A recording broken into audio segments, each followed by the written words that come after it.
많은 사람들을 황홀경에 빠뜨렸던 예쁜 단풍들이 절정을 지나 조금씩 자취를 감추고 있습니다. 날씨 영향으로 단풍은 기온이 낮은 북쪽에서 남쪽으로 이동하기 마련인데 이제는 거의 끝을 장식하는 내장산이 절정을 지나고 있으니 서두르지 않으면 내년을 기약해야 할 때가 되어가고 있습니다. 지난 13일 저는 9 친구들과 함께 내장산 단풍에 취하는 행복을 누리고 돌아왔습니다. 내장산 단풍을 충분히 즐기고 돌아온 지 3년 만이었습니다. 산마다 단풍나무의 종류가 다르고 그때그때 날씨의 영향을 많이 받으며 사람들마다 취향이 다르기 때문에 어느 곳이 단풍이 더 예쁘냐를 비교하는 것은 큰 의미는 없겠지만 방문객들의 동향을 살펴보면 어느 곳의 단풍이 더 많은 사랑을 받는지는 알 수 있는데 내장산은 다른 산들과는 뚜렷이 다른 점이 하나 있습니다. 2024년 통계 자료를 보면 우리나라에서 방문객이 가장 많은 북한산의 경우 의상능선이나 수문벽 능선의 단풍이 예쁘긴 하지만 단풍철이라 할 수 있는 10월에도 단풍을 보러 찾아가는 사람이 30% 정도 늘어난 84만 명이었고 설악산의 경우 10월 방문객이 다른 달보다 3배 정도 늘어난 52만 명이었는데 내장산의 경우 11월 방문객이 평소보다 6배 정도 많은 63만 명이었습니다. 내장산은 단풍철이 아닐 때는 한 달 방문객이 9만에서 15만 명 수준에 머무르는데 11월 한 달 동안 방문객이 63만 명까지 급격히 늘어나는 것도 놀랍지만 방문객 수에 있어서도 10월 북한산 방문객에 육박할 정도로 많은 것을 보면 내장산 단풍이 얼마나 많은 사람들의 사랑을 받고 있는지를 실감할 수 있습니다. 내장산에 다녀오신 분들은 잘 아시겠지만 내장산 단풍을 편하게 즐기기 위해서는 단풍철에는 사람들이 몰려와 엄청난 혼잡이 생기기 때문에 교통편을 잘 이용하는 것이 매우 중요합니다. 평소에는 정읍역이나 정읍 공용버스 터미널에서 내장산 공용터미널까지 버스가 많이 다니기 때문에 편리하지만 단풍철이 되면 이야기가 달라집니다. 길이 좋은 내장저수지까지는 큰 어려움이 없지만 단풍철에는 왕복 2차로인 내장저수지에서 내장산 입구까지 그야말로 헬게이트가 열린다는 표현이 잘 어울릴 정도로 도로가 주차장으로 바뀝니다. 저는 내장산 넘어 순창이 고향이라 이곳 사정을 잘 아는데 내장산 가는 길은 골짜기가 좁아 길을 넓히기가 쉽지 않아서 단풍철, 특히 주말에는 도로가 주차장으로 바뀝니다. 이 때문에 단풍철에는 오전 7시 전에 매표소에 도착하여 12시 이전에 빠져나가는 게 도로에서 시간 안 버리고 단풍 구경할 수 있는 가장 현명한 방법이라는 글도 보입니다. 가을철이면 내장산 하면 사람들은 무엇이 가장 먼저 떠오를까요? 맞습니다. 단풍입니다. 내장산에는 내장사라는 절이 있는데 사람들은 대부분 내장사 절보다는 내장산 단풍을 먼저 생각합니다. 우리나라에는 곳곳에 예쁜 단풍을 볼 수 있는 곳이 수없이 많은데 그 중에서도 내장산 단풍은 오랫동안 많은 사람들로부터 넘치는 사랑을 받아왔습니다. 단풍이 절정을 이루는 10월 말과 11월 초가 되면 특히 주말에는 정읍에서 내장산 가는 길은 엄청난 혼잡으로 몸살을 앓아왔습니다. 이러한 단풍철의 내장산 교통 상황을 잘 알고 있었기 때문에 우리는 단풍을 가장 잘 볼 수 있는 시기에 내장산에 가되 주말을 피하여 주중에 가기로 하고 서울에서 KTX나 SRT를 이용하여 정읍까지 기차로 간 다음 정읍에서 내장산에 갈 때는 택시를 이용하기로 하고 승용차를 이용하여 광주에서 오는 두 친구는 내장산에서 만나기로 했습니다. 우리 일행은 평소에 산을 자주 다니는 친구들이 대부분이었기 때문에 가장 높은 신선봉을 중심으로 8개의 봉우리들이 열린 말발굽 모양으로 둘러서 있는 8봉을 모두 오른 다음 산 아래로 내려가 화려한 내장산 단풍을 즐기기로 계획했습니다. 우리는 계획대로 10시 10분에 정읍역에 도착해서 2대의 택시에 나누어 타고 내장산으로 출발했습니다. 그날은 목요일이라 차가 그렇게 심하게 막히지는 않아서 한참 동안 잘 달려갔는데 내장저수지를 지나 내장산이 가까워졌을 때 앞에 가던 차들이 갑자기 멈추었습니다. 앞을 보니 잠시 멈춘 것이 아니고 앞에 가던 차들이 모두 길에 서 있는 것이 눈에 들어왔습니다. 운전기사에게 물어보니 차가 너무 많아서 선 것인데 그 정도면 매우 좋은 편이라는 대답이었습니다. 우리 일정은 그때부터 꼬이기 시작했습니다. 우리가 팔봉을 오르기 위해 출발 지점인 추령으로 가기 위해서는 내장산 공용터미널에서 내장사 방향으로 가지 않고 순창 가는 길로 좌회전해야 했는데 차들이 거의 서 있었기 때문에 내장산 공용터미널까지 가기가 만만치 않았습니다. 가다서다 가다서기를 몇 차례 되풀이하다가 우리는 마침내 내장산 공용터미널에 도착했고 택시는 왼쪽으로 방향을 틀어 막히던 구간을 벗어나 추령로에 들어섰습니다. 추령로는 지도에서 보시는 것처럼 그야말로 꼬불탕길입니다. 높이로는 해발 150m에서 출발하여 330m의 추령까지 4.2km를 올라가는 길인데 올라가는 사람들은 손에 땀을 줄 만큼 길이 험하여 운전하는 손길은 바쁘기 마련입니다. 제가 실수로 이곳을 지날 때 사진도 동영상도 찍는 것을 까먹어 보여드리지 못하는데 가로수와 주변 산에 단풍이 예쁘게 들어 경치는 참 좋았습니다. 제 기억으로는 이 길의 이름이 갈제였는데 전남 장성군 북이면과 전북 정읍시 입양면 사이에 있는 장성 갈제와는 다르므로 정읍 갈제라고 생각하면 구분이 됩니다. 정읍역을 떠난 지 1시간이 지난 11시 20분 우리는 추령에 도착하여 미리 와 있던 광주에서 온 두 친구들을 만났습니다. 추령에는 장승촌이 있으며 이곳에서는 지난 1995년부터 해마다 10월 말에 추령 장승촌 축제가 열린다고 하는데 우리는 갈 길이 바빠 서둘러 산행 준비를 마치고 바로 산행길에 올랐습니다. 추령 주차장에서 장군봉으로 올라가는 길은 경사가 완만한 아늑한 길로 시작되었습니다.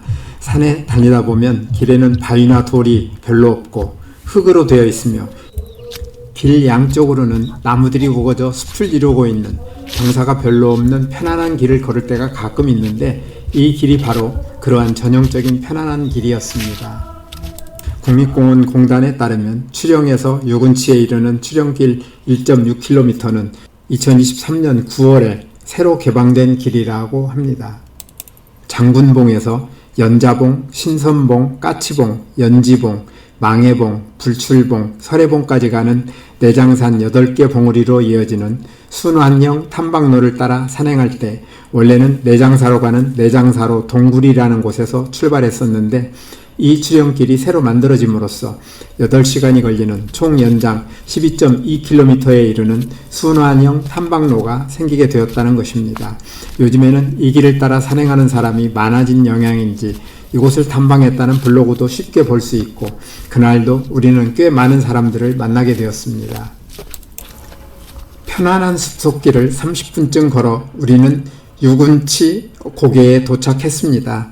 유군치는 북쪽의 내장사 쪽에서 순창군 복흥면을 거쳐 남쪽의 백양사로 연결되는 길목으로 임진왜란 때 순창에 진을 치고 공격해오는 왜군을 승병장 희묵대사가 이곳에서 머무르며 유인하여 크게 물리친 사실이 있어 한자로 머무를 유자와 군사군, 언덕치자를 써서 만들어진 이름이라 합니다. 유군치를 지나 장군봉으로 가는 길은 유군치에 올 때와는 달리 거리는 1km에 지나지 않지만 높이로는 696m까지 270m를 급하게 올라가는 가파른 오르막길이었습니다.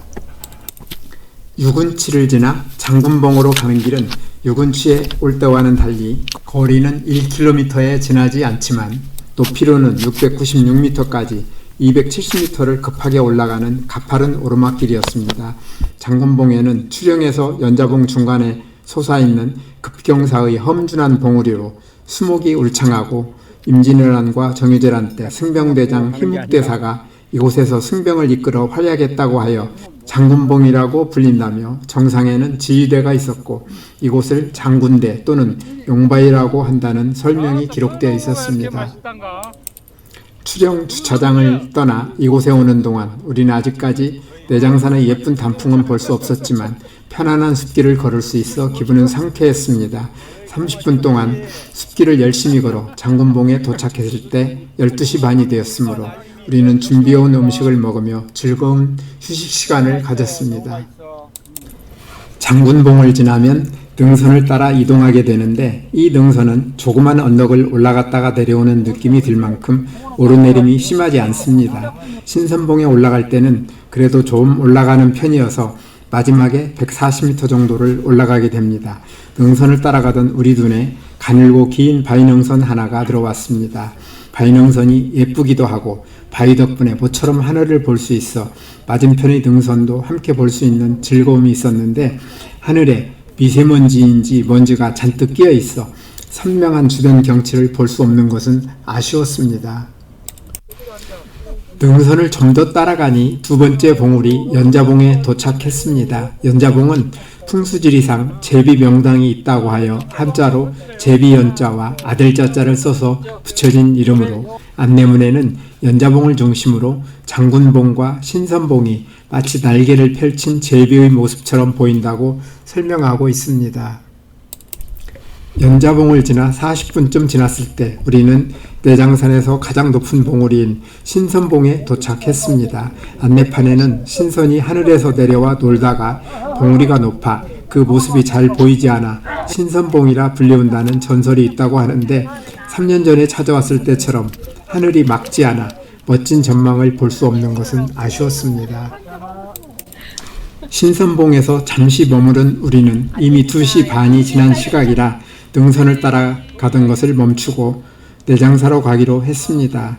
팔봉 종주는 단풍철이 아닌 내장산이 복잡하지 않을 때 다시 찾아오기로 하고 아쉬운 마음을 달래며 조금 전에 올라갔던 길을 다시 내려와 갈림길에서 내장사로 내려가는 길에 들어섰습니다.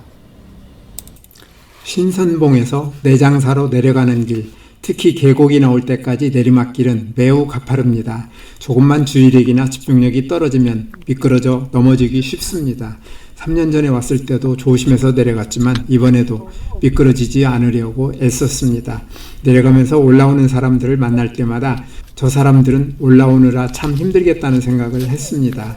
덕분에 넘어지지 않았는데 주변 숲들에는 눈길을 제대로 주지 못했습니다. 가파른 내리막길을 거의 다 내려가자 길 주변에는 조선왕조실록의 보관과 관련된 자료들, 곧 조선왕조실록의 이안에 관한 자료들이 보이기 시작했습니다. 조선 초기 조선왕조실록은 한양 춘추관, 충주, 성주, 전주사고의 4곳에 보관되었는데 임진왜란 후 유일하게 남은 전주사고의 조선왕조실록을 내장산으로 옮겨 지켜낼 수 있었으며 실록이 보관된 곳은 용구람과 은저감, 비례암과 같은 암자였다고 하는데 실록의 보관에는 안의와 손홍록이라는 정읍태인의 두 선비가 있었기에 가능했다고 합니다. 외란 이후에는 이를 모본으로 춘추관, 오대산, 태백산, 정족산, 적상산 등의 5개 사고로 다시 정비되었습니다.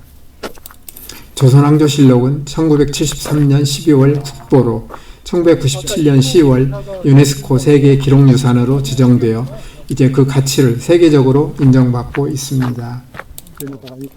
내장사가 가까워지면서 또 하나의 변화는 예쁜 단풍이 나타나기 시작한 것이었습니다.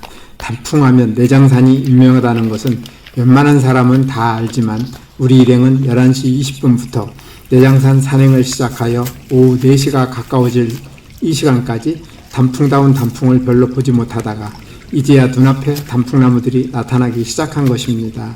우리가 내장산 단풍을 잘 몰라서 5시간 동안 단풍이 별로 없는 곳만 찾아다닌 것은 아닙니다. 내장산 단풍은 내장산 공용터미널부터 내장사 사이에서 잘 볼 수 있다는 것을 우리는 이미 알고 있었습니다. 그런데도 다른 곳만 다닌 이유는 단풍이 화려하지 않은 내장산 봉우리들을 오르고 나서 나중에 봐도 충분하다고 생각했기 때문이었고 이제 단풍을 볼 수 있는 곳에 도착한 것입니다. 내장산 단풍을 보러 갈 때 사람들은 버스를 타고 가서 내장산 공용터미널에서 내리거나 승용차를 주차장에 세우고 내장산 공용터미널 부근에서 시작하여 내장사까지 3.6km를 걸어가거나 중간에 셔틀버스를 이용하게 되는데 이 도로 주변에 있는 수많은 예쁜 단풍나무를 보게 되며 특히 내장사 부근에서 단풍터널을 포함하여 멋진 단풍을 많이 보게 됩니다. 제가 앞에서 보여드린 단풍들은 내장사에서 서쪽 방향, 내장산 정상인 신선봉으로 가는 길 주변에 있는 단풍들을 보여드린 것이며, 여기에서 말씀드릴 것이 하나 있는데 바로 천연기념물 제563호로 지정되어 있는 내장산 단풍나무에 관한 이야기입니다. 이 단풍나무는 나이가 290년 이상으로 추정되며 높이 16.87m, 밑동 지름 1.13m, 가슴 높이 지름 0.94m로 내장산에 있는 단풍나무 중 가장 크다고 합니다. 경사가 급한 곳에서 퇴적층과 하부 기반암의 균열부에서 자생하고 있는데 가지들이 꽈배기처럼 꼬여가며 뻗은 신비로운 모습이며 지난 2021년 그 가치를 인정받아 천연기념물로 지정되었습니다. 오후 4시에 우리는 내장사에 도착했습니다. 내장사는 백제 무왕 때 승려 영언이 창건한 절로 이름이 영언사였으며 현재는 대한불교조계종 제24교구 본사인 선운사에 딸린 말사입니다. 근대에 이르기까지 여러 번 불에 탔다가 다시 지으면서 영언사와 내장사로 함께 불리다가 1938년 중건 때부터 내장사라는 하나의 이름으로 정립되었다고 하는데 오늘날의 건물들은 6.25 전쟁 이후에 다시 지은 것들입니다. 내장사라는 이름은 산 안에 무궁무진한 보물이 숨어있다 하여 한자로 안, 내자와 감출장자를 써서 지은 것이라 합니다. 지금이 단풍철인 만큼 내장사의 넓은 경내에는 사람들이 많았는데 경내를 둘러보다가 북쪽에 보이는 설해봉과 그 사이의 단풍들도 참 멋있게 보여서 다음에는 설해봉에 꼭 가봐야겠다는 생각을 했습니다. 내장사에서 나와서 내장산 공용터미널로 가는 길에는 길 주변에 있는 각양각색의 예쁜 단풍들이 우리를 기다리고 있었습니다. 절에서 나오면 단풍이 하늘을 덮고 있는 단풍 터널이 시작되는데 사람들은 단풍을 즐기며 사진을 찍느라 바빴습니다. 우리도 기념사진도 찍고 각자 열심히 사진을 찍으며 길을 따라 내려갔습니다. 단풍을 구경하며 길을 따라 내려가는 사이에 우리 일행들의 걷는 속도에 차이가 있어 앞에 가는 사람들과 뒤에 가는 사람들 사이에 꽤 큰 차이가 생기게 되었는데 저는 뒤쪽에 있었습니다. 가다 보니 셔틀버스가 다니고 있는 것이 보였고 앞에 간 친구들이 셔틀버스를 타고 갔다는 말을 듣고 저도 몇 친구들과 셔틀버스를 타고 가게 되었습니다. 조금 가다가 종점이라고 해서 내렸는데 나중에 알고 보니 내장사에는 두 종류의 셔틀버스가 운행되고 있었습니다. 하나는 경내 셔틀버스로 금선교와 일주문 사이를 운행하는 요금 1,000원을 받는 유료 셔틀버스였고 또 하나는 2주차장에서 4주차장을 운행하는 무료 셔틀버스였습니다. 셔틀버스에서 내린 우리는 주변에 있던 단풍나무들의 예쁜 단풍을 보며 사진과 동영상을 더 찍고 길가에 있는 단풍을 구경하며 내장산 공용터미널로 걸어가면서 그날 내장산 산행을 마무리했습니다. 우리에게 최고의 기쁨을 주시려고 아름다운 내장산을 만들어주신 분에게 제가 드릴 수 있는 최고의 감사를 드리며 영상을 마칩니다. 오늘도 끝까지 제 영상을 시청해 주셔서 대단히 감사합니다. 다음에 더 멋진 영상으로 찾아뵙겠습니다.